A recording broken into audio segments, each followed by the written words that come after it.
Bonjour à tous et à toutes. Bienvenue sur cette deuxième interview de la première saison du podcast, saison qui s'intitule « Entre deux héritages culturels ». C'est encore un épisode en famille, puisque cette fois-ci, et après avoir accueilli ma sœur et mon frère, j'accueille aujourd'hui auprès de moi mes parents, Maïr et Ensou. C'est assez drôle de les appeler par leur prénom parce que je les appelle jamais comme ça au quotidien. Je les appelle Dada et Maman. Mes parents, ils sont nés à Madagascar, à Tananarive, la capitale. Ils ont grandi un petit peu là-bas, puis ils sont venus assez jeunes s'installer en France. Et au bout de plusieurs années, ils ont eu la nationalité française.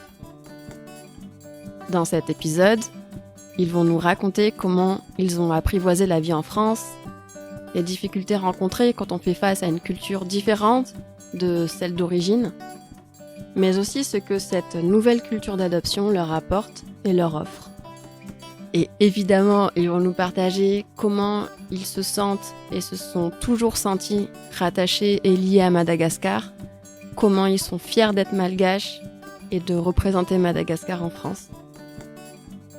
Je tiens réellement à les remercier pour leur confiance, pour leur partage, et en particulier maman, pour qui cet exercice d'interview n'a pas été forcément facile. Donc merci maman d'avoir osé prendre la parole sur ce sujet-là.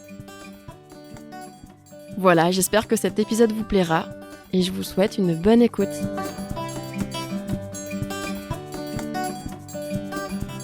Je m'appelle Maïr. Je suis arrivé en France en 72.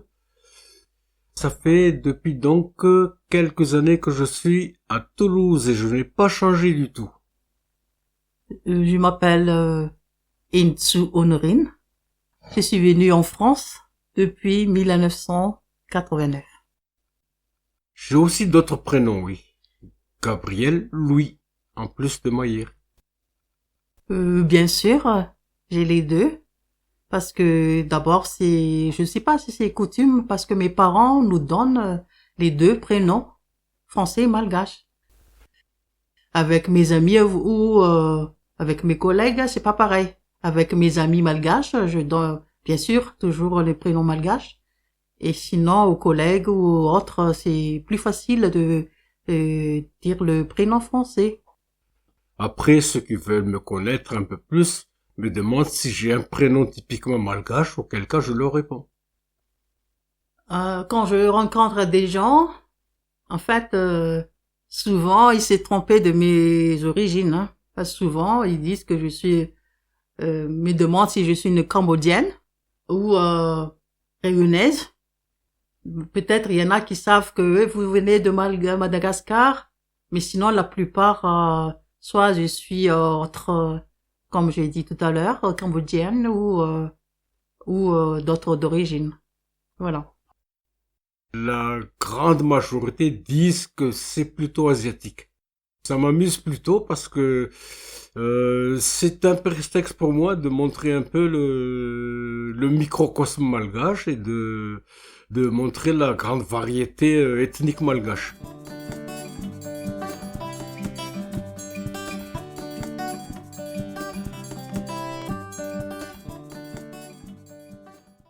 Je suis né dans la capitale, à Tananarive. Et puis, comme souvenir, j'ai eu une enfance plutôt heureuse. On était bien avec tous mes frères et sœurs, et puis on n'était jamais seuls. Il y avait tous les copains et les copines des environs qui venaient à la maison. On se faisait nos jeux. Enfin, j'ai eu une enfance plutôt heureuse. De mon enfance, mes souvenirs... c'est plutôt agréable. Les parents donnent des consignes pour mettant les tâches à la maison et donc on le fait. Voilà. Que je me souviens bien que parce que comme j'ai beaucoup de sœurs et frères, nous étions 13, donc on s'ennuyait pas et on s'entraide, on jouait ensemble, puis on voit pas le temps passer, quoi. Et sinon, bon souvenir aussi, dès plus jeune âge, je savais déjà faire beaucoup de choses. Hein. À 6 ans, je savais déjà faire cuire du riz ou tuer le poulet pour faire le repas. À l'école, on parle, enfin, à mon époque, il y a des heures de français à l'école, mais sinon, à la maison ou avec les amis ou dans la société, je parlais malgache. Les valeurs importantes malgaches, je crois d'abord, c'est le fiyavan, c'est entre guillemets amitié, que ce soit surtout entre les parents, les aînés, les entourages, en fait, les malgaches en général. En fait, il y a cet respect, c'est vraiment respect parce que on doit de respect, hein, c'est d'office, hein, on doit de respect avec les parents, avec les aînés, avec les professeurs, avec le pasteur, avec tout le monde, quoi. Et d'un et des deux, c'est la solidarité. Dans la vie, on laisse jamais quelqu'un dans son malheur ou détresse. On peut toujours l'aider ou faire quelque chose. Ah, ce sont les valeurs d'amitié, les valeurs surtout, comme on dit en malgache, le fiyavan. Le fiyavan, c'est intraduisible en français. Mais si on peut dire, ça représente l'amitié, la famille. C'est un ensemble de valeurs fondamentales pour les malgaches qui font que tout le monde se sente bien ensemble. Et puis, à part le fiyavan, il y a ce qui était célèbre, très célèbre avant, le savoir recevoir malgache. C'était proverbial à l'époque. Quand j'étais petite, mon plat préféré, c'est des feuilles de courge avec de viande de porc. Et comme tout, typiquement le plat malgache, on mange toujours avec de la rougaille. Et ça, des dents.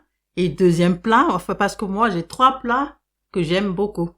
Et ravtutu, ça veut dire le feuille de manioc pilé. C'est genre un peu d'épinards, quoi. Et avec bien sûr, soit avec viande de porc ou viande de bœuf. Et le troisième, c'est Wransbourg. C'est comme des pois chiches avec des viandes de porc toujours ou autre viande. Voilà. Ben, il y a le Wransbourg. Le Wransbourg, c'est un genre de cassoulet malgache. Mais meilleur que le cassoulet ici, hein. Avec du riz. De toute façon, tous les repas malgaches se font avec du riz, se mangent avec du riz. Donc, moi, c'est pas cassoulet, mais non. C'est Wransbourg. Après, c'est ravtout. Ravtout, c'est des feuilles de manioc pilées qu'on cuit, qu'on mange avec le bœuf ou le porc. Ça, c'est tout ça avec de la rougaille. Le rougaille, c'est une sauce à base de tomates, échalotes et ciboulette ou combava ou coriandre, suivant les personnes, suivant ce qu'il y a. C'était un rêve de venir en France. Parce qu'en regardant la télé ou j'ai des familles qui partent souvent en France et je me demandais que ce sera quand mon tour, j'aimerais bien aller en France. Donc c'est des rêves, ah oui, quand j'étais petite là, ouais. Dans son travail, mon père et mes parents étaient amenés très souvent à partir en France. Donc, il y avait des amis français qui venaient de temps en temps manger à la maison. C'était comme ça que nous, quand ces amis-là, français, passaient à la maison, on nous forçait à parler en français.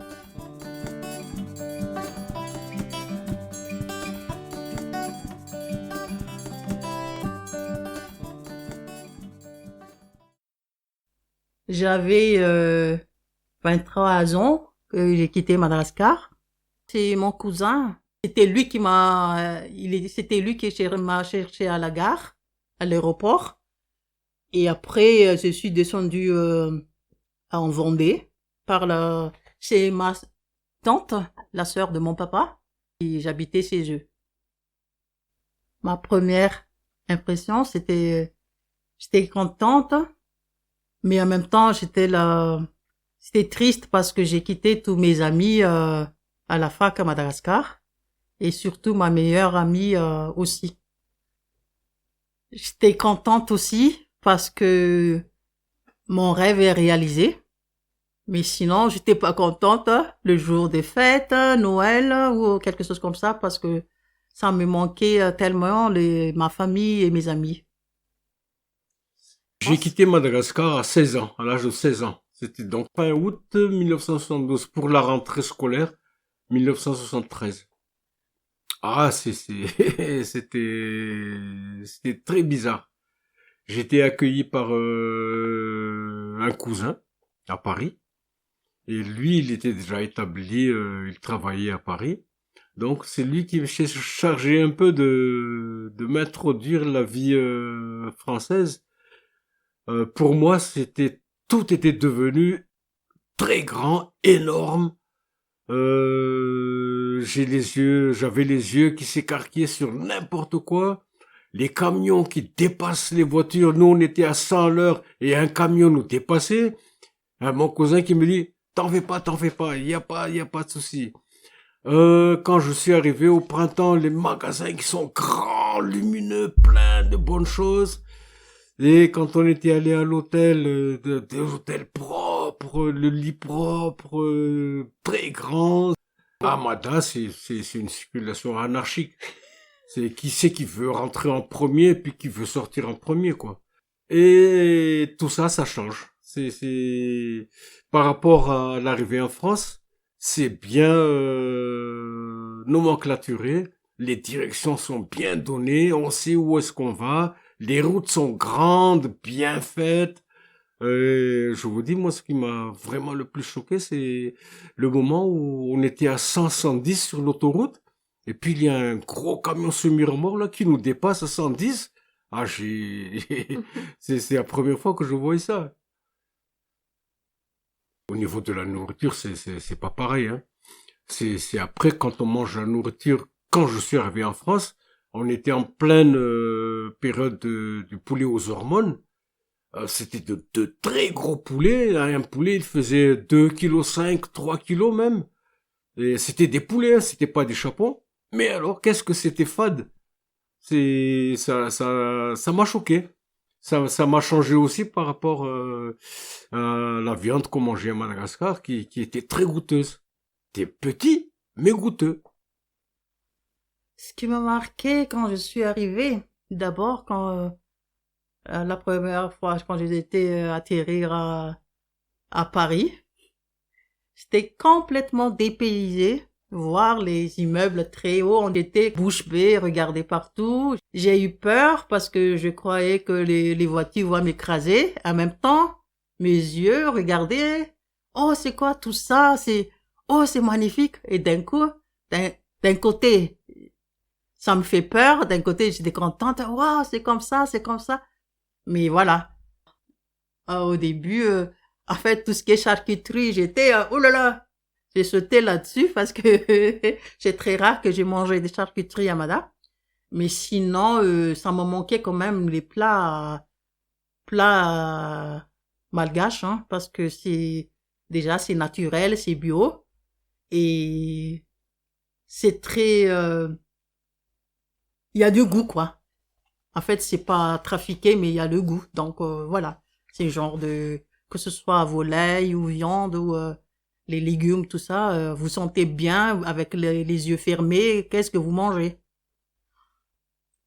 Mais sinon, en France, oui, j'ai découvert les fromages, et surtout le Roquefort, au début, je croyais que la personne qui m'a servi s'est trompée, parce que j'ai dit, qu'est-ce que j'ai mangé là, je voulais cracher. J'ai dit, c'est quoi ces trucs noirs, il s'est trompé. Mais j'ai mangé, c'est ma tante et mon oncle, attention, hein. À force, maintenant, je mange, hein, parce qu'avant, je n'aimais pas du tout. Est-ce que c'est difficile ou c'est facile de s'intégrer? pour moi, c'était difficile. Parce que déjà, je suis quelqu'un très timide. Donc, j'ai peur d'aller à l'avance. C'est d'un. Et des deux, tellement j'ai peur de ça, et j'ai peur de parler. Et je perds mes mots, et je bug, et je préfère... c'est ça, j'ai peur d'avancer, d'aller vers les gens. Il faut que ce soit tout le temps les gens qui viennent vers moi. J'étais dans un lycée du centre de Toulouse. J'ai fait ma première et ma terminale là-bas, mais j'ai été reçu vraiment très bien. Là, par rapport à ça, il y a pas de souci. Bon, peut-être que moi aussi, j'arrivais à bien m'exprimer.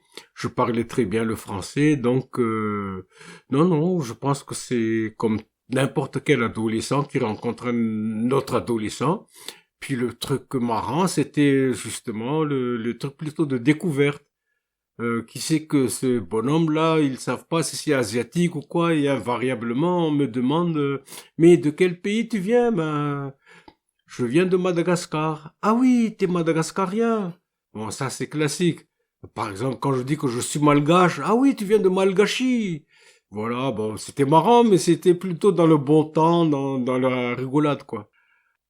Non, ça me dérange pas du tout. Au contraire, je me faisais un très grand honneur à montrer Madagascar sur le planisphère.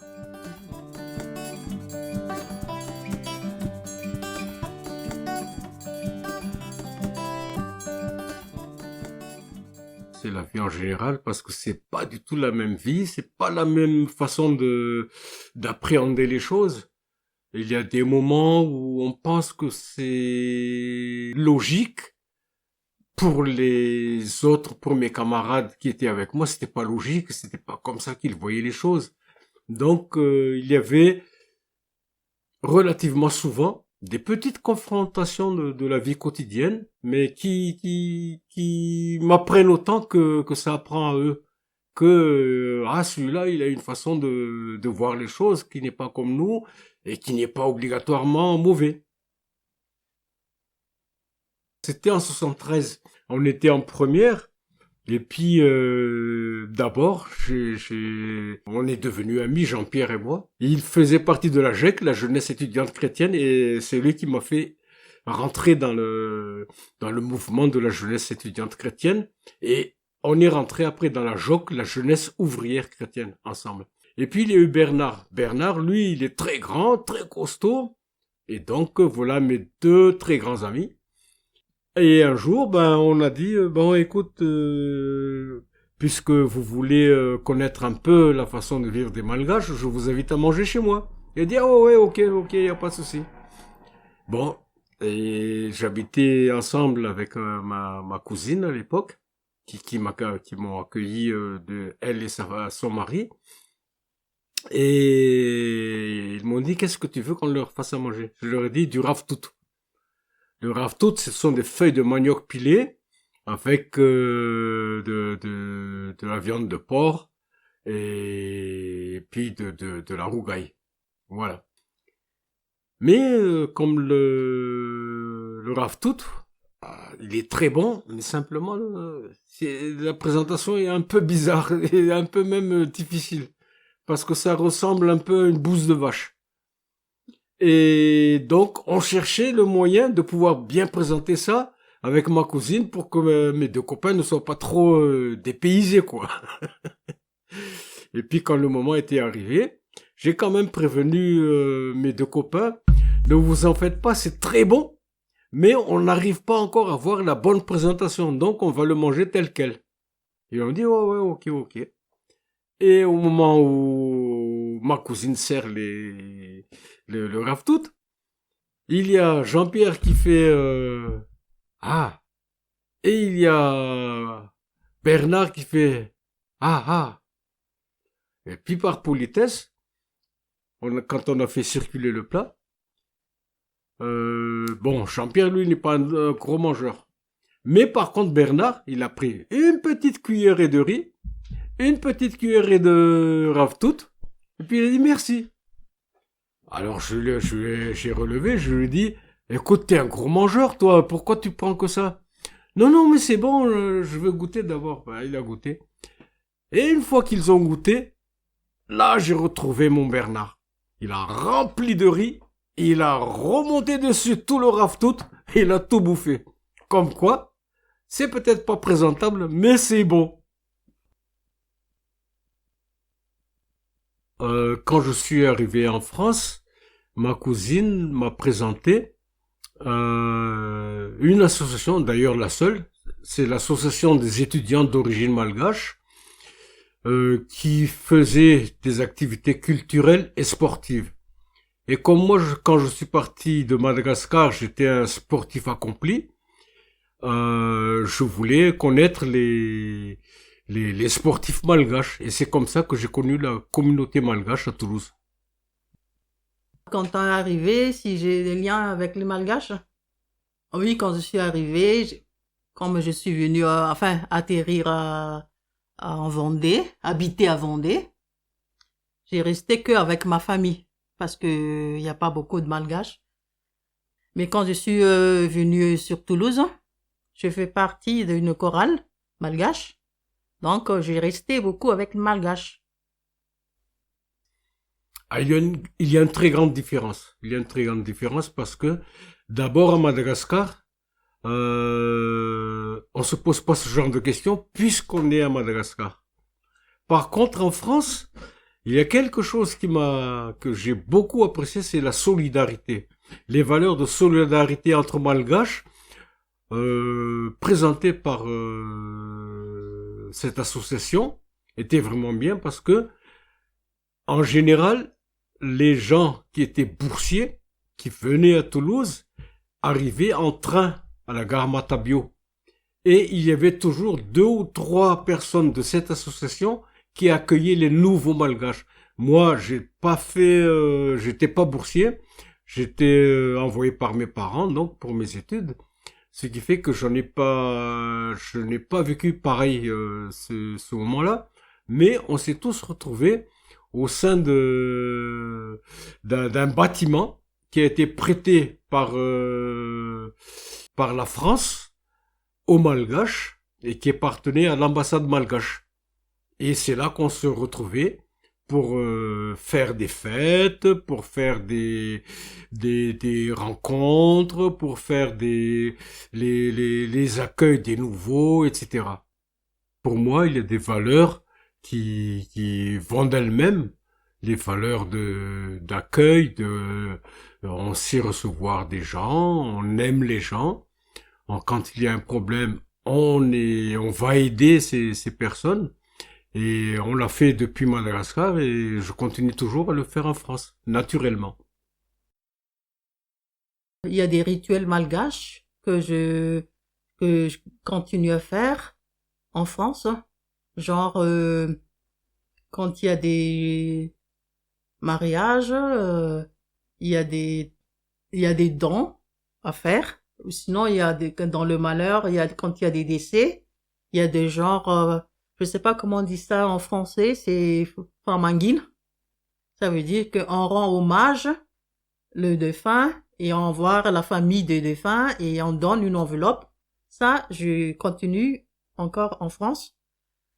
Et puis, quand quelqu'un qui a eu un enfant, une naissance un bébé, il y a toujours aussi une petite geste à faire. Ça s'appelle le rupat à Madagascar. Si on traduit mot à mot, c'est des jus de bouillon de petites crevettes. Parce que ça donne beaucoup de lait à la maman qui tète l'enfant. Et maintenant, à Madagascar, on donne vraiment, le crevette là, à la personne. Mais en France, on fait plus ça, donc on donne une enveloppe ou quelque chose.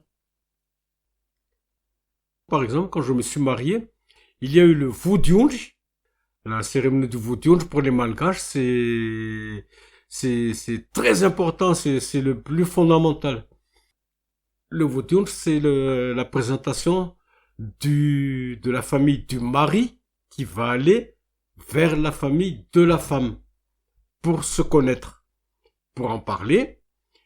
Là, il y a des rites ancestraux qui vont se passer, c'est-à-dire que il y a un dialogue qui va se faire par le biais de personnes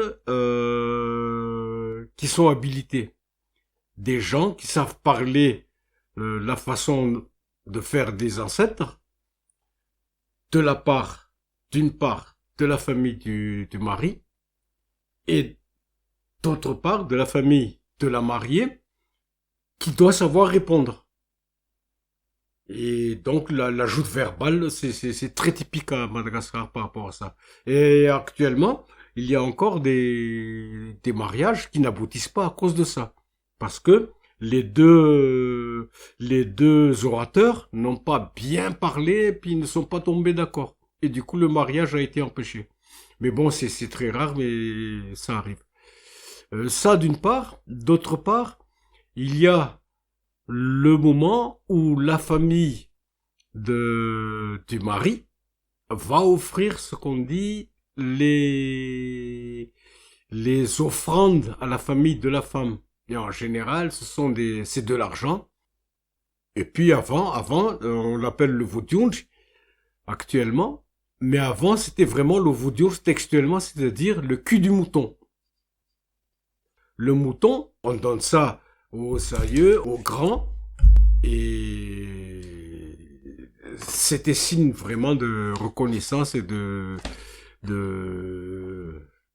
voilà. Ça, c'est une partie du mariage. L'autre partie, c'est le mariage civil, évidemment. Et puis, il y a aussi le mariage religieux, mais bon, ça, c'est plus tard. Faut garder le contact avec les amis ou la famille à Madagascar.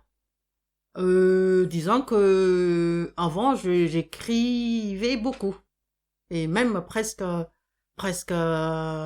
fois par semaine. Hein. Et aussi, j'ai appelé, hein. Moi, à l'époque, j'achetais des cartes. Avant, il fallait aller aux cabines. J'avais des cartes Africa. J'appelle. Ouh là là. Des fois, il y a des gens qui me tapaient. Madame, mademoiselle, vous avez fini? Mais non, mais oui, c'est, voilà. Avec le téléphone et écrit. Mais plus en ce moment, avec la facilité, avec les technologies, c'est facile d'envoyer un texto avec les WhatsApp, tout ça. À l'époque, c'était le courrier. Mais mes parents m'ont demandé d'écrire au moins une fois tous les 15 jours pour donner des nouvelles, etc., etc. Puis on correspondait exclusivement par courrier. Mais maintenant, c'est un peu plus facile avec les technologies nouvelles. Ça se passe beaucoup plus vite.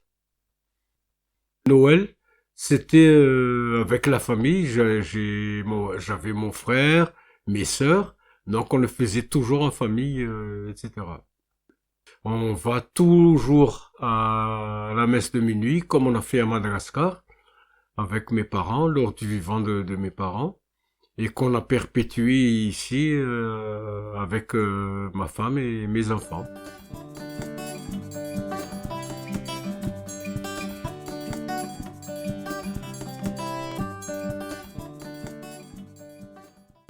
À partir du moment où on se retrouve dans un autre pays, il y a une certaine pression qui va se peser sur toi automatiquement. Parce qu'il y a le devoir de réussite, il y a le devoir de fierté, je vais dire. On est fier d'être malgache et réussir en France. Ça, c'est une très forte pression. Il y a la pression de la famille à Madagascar qui fait que il faut le porter tout ça pour arriver à percer un peu en France. Donc oui, c'est important, oui, c'est important, il y a toutes ces pressions là. Ah oui, pression. En fait, oui, mon papa m'a mis beaucoup de pression. Il faut que tu réussisses dans la vie parce que tu as eu la chance d'aller en France. Parce que comme mon papa aussi, il a fait ses études en France. Il a dit, bon, tu es là-bas, il faut que tu fasses quelque chose de très important. que tu réussisses dans la vie et puis tu vas aider aussi tes sœurs et tes frères. Voilà, donc ça m'a mis beaucoup de pression. Et d'ailleurs, j'ai aidé beaucoup. Hein. Maintenant, avec le temps, une fois qu'on est bien intégré, c'est-à-dire non seulement être au niveau par rapport là où on est, mais aussi accepter soi-même sa différence et réussir à le partager à d'autres. Une fois que tout ça est fait, c'est plutôt facile et plutôt tranquille quoi de continuer à vivre. Ce qui a vraiment changé, c'est la prise de... On devient plus mature. Les décisions qu'on prend sont beaucoup plus matures et beaucoup plus réfléchies. À Madagascar, puisqu'on est chez soi, on se pose pas trop de questions. On fait ou on ne fait pas, mais on est là. Alors qu'ici, on doit faire. Donc voilà comment je répondrai à la chose. Ce que je trouve de négatif, il y a toujours cette nostalgie du pays qui fait que en période de fête comme ça, on pense à sa famille, on pense aux gens qui nous sont que nous aimons, qui sont loin. Mais bon, à partir du moment où moi je me suis marié, que j'ai mes enfants, j'ai perdu ce genre de nostalgie parce que j'ai mes proches avec moi. Ah, ça, oui, j'ai eu des remarques quand j'allais faire mes courses au magasin, quand j'achète quelque chose au magasin, soit les gens, ils croyaient que je savais pas compter. Donc, à chaque fois, la monnaie, ils me gonflent le prix. Ou tout de suite, quand je rentre sur le magasin, tout de suite, ils disent non, il n'y en a pas. Donc, plutôt dans cet domaine-là.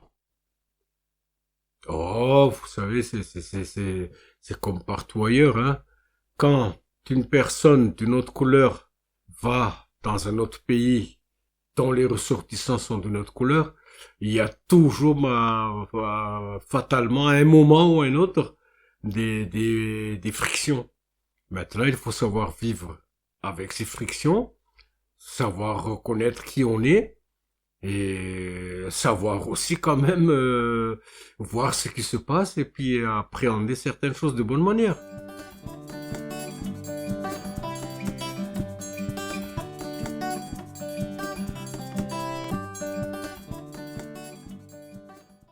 À nous, on nous a donné prénom malgache et prénom français. Simplement, dans l'ordre, c'était pas pareil. Moi, par exemple, mes prénoms complets, c'est Gabriel Louis Mayer, le prénom malgache à la fin.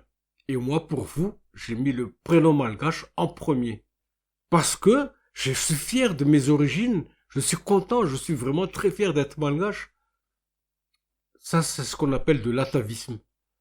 Je suis dans un autre pays où il n'y a pas beaucoup de gens qui ont ma nationalité. Donc, je veux être fier de ce que je représente et être fier de représenter toute cette nation-là. Pour moi, pour l'apprentissage à mes enfants, le français ou le malgache, ça, dès le début, il y avait un petit désaccord entre moi et mon mari.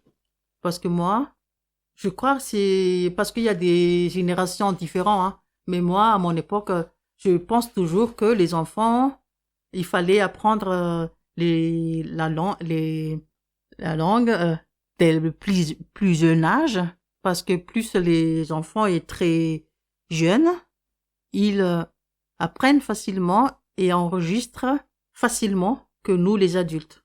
Donc, dès que mes enfants ils étaient petits, je parlais malgache parce que je voulais qu'ils parlent malgache. Parce que d'ailleurs, ils sont nés en France, c'est facile qu'ils parlent à l'école les Français. Donc là, il y a un peu de choses qui n'a pas tenu entre moi et mon mari, mais bon, voilà. Ah là, ça a été une de mes fautes. À l'époque, pour moi, c'était important que mes enfants parlent français parce que le français est plus international que le malgache.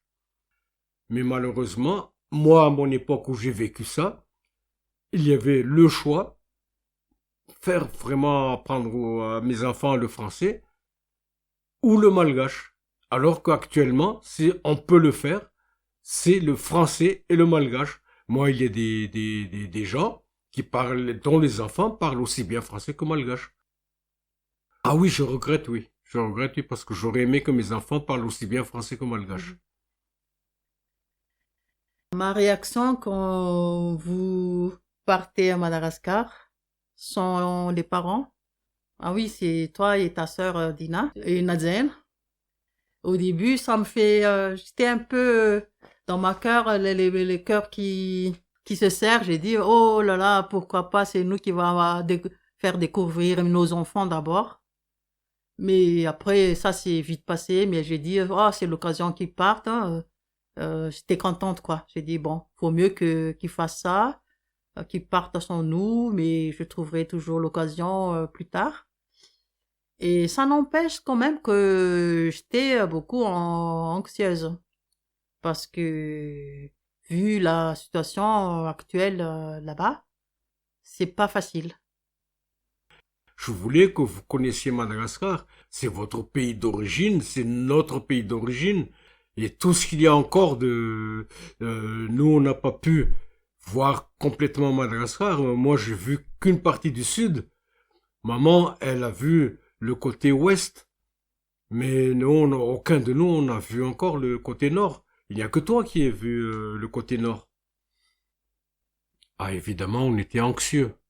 Parce que vous ne connaissez pas du tout la façon de vivre et la façon de faire malgache. Et puis surtout, au niveau sociétal, la société malgache a beaucoup changé. C'est devenu beaucoup plus dangereux, c'est devenu beaucoup plus vénal. Et quelqu'un qui revient de France, pour eux, c'est une image de riche. Voilà, donc on était très anxieux. On était très anxieux parce que vous n'étiez pas armés par rapport à ça. Puis heureusement, tout s'est bien passé. On a pu parler quand même avec nos familles respectives et puis qui vous ont bien reçus, qui vous ont bien amené là où il fallait.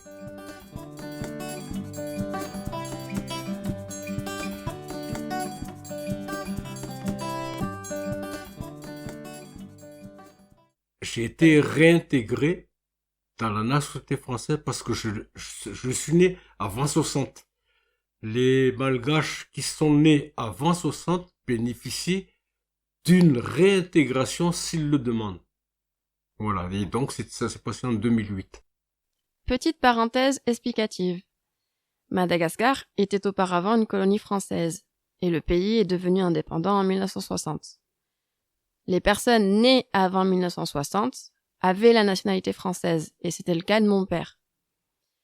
Au moment de l'indépendance en 1960, ces personnes-là ont donc pris la nationalité de leurs parents, et donc pour mon père, la nationalité malgache, tout en ayant le choix de réintégrer la nationalité française au moment de sa majorité, ce qu'a fait mon père bien après, en 2008. Pour moi, ça n'a pas été difficile du tout, puisque pour moi, c'était une réintégration.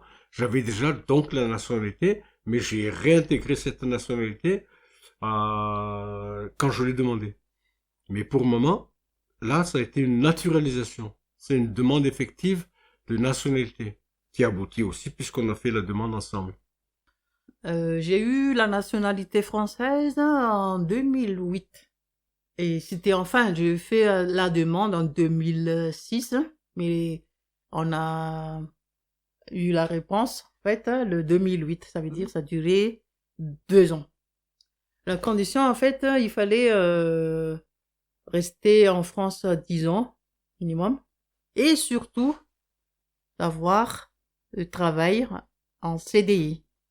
Et bien sûr, il faut parler français. Avant, on était soumis au régime de la carte de séjour, qui chaque année devait être renouvelée. Alors que, dès qu'on a eu la nationalité, d'abord la carte nationale d'identité, c'est tous les 25 ans, et de deux, il y a tout le monde du travail qui s'est ouvert à nous. Voilà. et ça facilite grandement quand on veut travailler. On peut enfin envisager le futur avec plus de sérénité.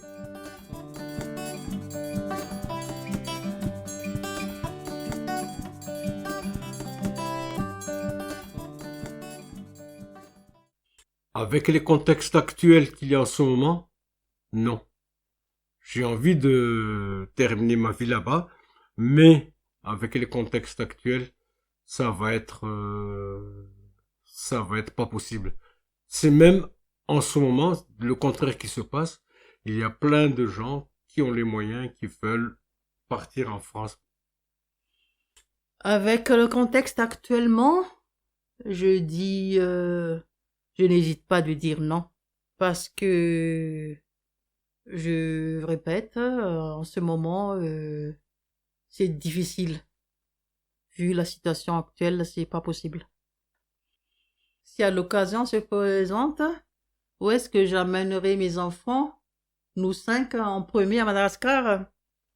D'abord, pour voir les terres des ancêtres, les origines d'abord, enfin ça veut dire les tombeaux, tout ça.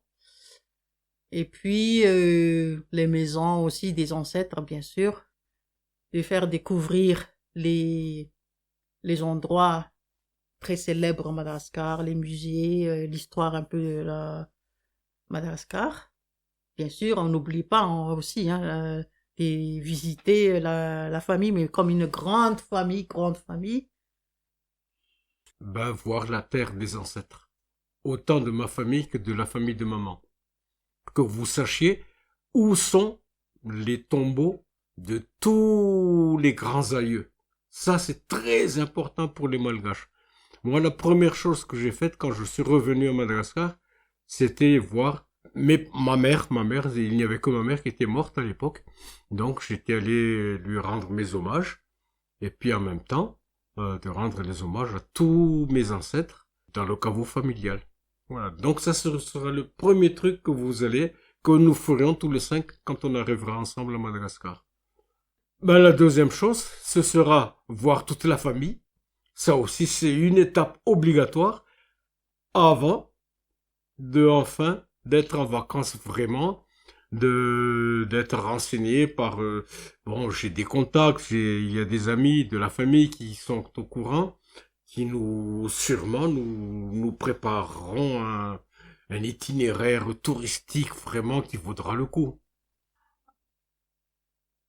Actuellement, comme oui, j'ai vu déjà moitié à Madagascar, moitié en France.